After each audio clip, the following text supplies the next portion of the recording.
fourscore and several months ago, I reviewed the trailer to this movie. And today, I paid a lot of money to see it in 3D.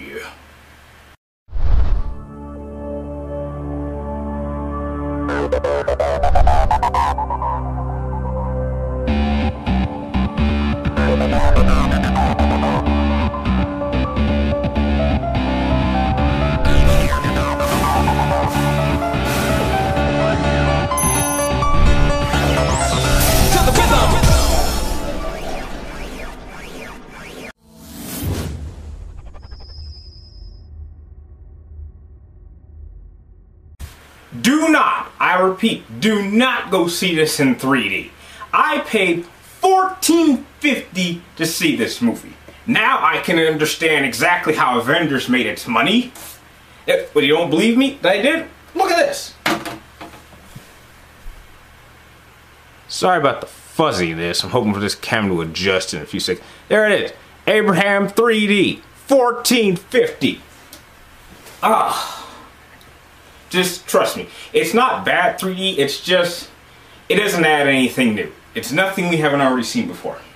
Anyway, Abraham Lincoln Vampire Hunter stars Benjamin Walker, Dominic Cooper, Anthony Mackie, Mary Elizabeth Winstead, who is gorgeous in this movie, by the way.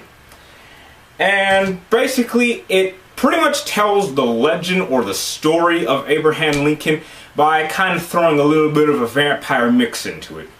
Now, I would just like to say right now, if you're one of those people who's a serious history buff, as I am, and you cannot accept the idea of taking the great story of Abraham Lincoln and kind of making it all fiction and throwing some serious good action in there, don't go see this movie, because that is the main criticism I've been hearing about this movie. But I'm telling you right now, definitely go check this out. I have no plan on seeing Brave, because I'm done with Pixar and kids movies. I'm way too old for that. Or at least for that type of movie anyway. Anyway, the plot begins with this. Abraham Lincoln's mother is killed by a vampire, and when Abraham Lincoln becomes of age, he wants to not only hunt down the vampire who killed his mother, but he also wants to go on a pilgrimage to kill all the vampires in the United States, or at least in this particular nation, and therefore make the United States a nation for men instead of monsters. And it actually follows his life from a young man all the way in Springfield all the way up to the White House dealing during the Civil War. And it's actually done quite well, kind of putting explanation to specific events that happened in Abraham Lincoln's life, including a death of his mother, of his favorite son Willie, and kind of what was going on during the baddies of Gettysburg. Now, of course, it's all fiction, but I really like their own take on it. Now, personally, this movie is very good. However, there are really a couple of flaws that really keep it from being an amazing film.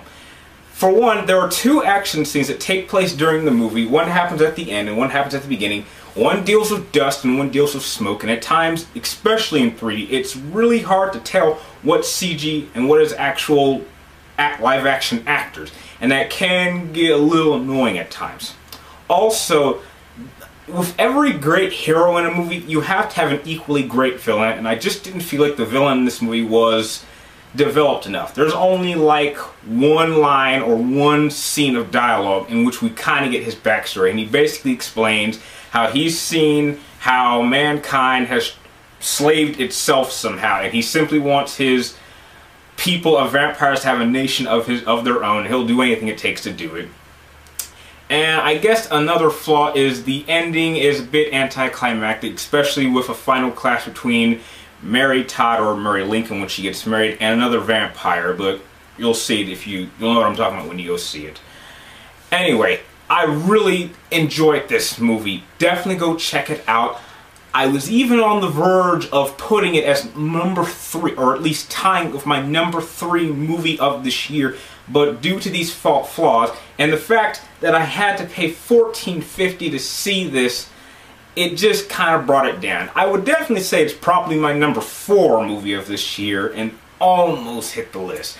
I would give Abraham Lincoln Vampire Hunter a solid 8.5 out of 10. If I remember correctly, a little bit higher than my original predictions.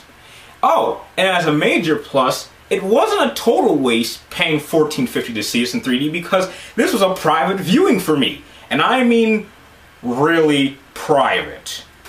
I kid you not, out of 225 seats, I was the only one there.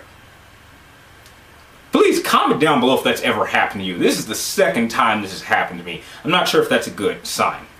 Anyway, if you like this review, please like, comment down below, and subscribe up top to keep track of me and my vids. And you can also follow me on Twitter and friend me on Facebook.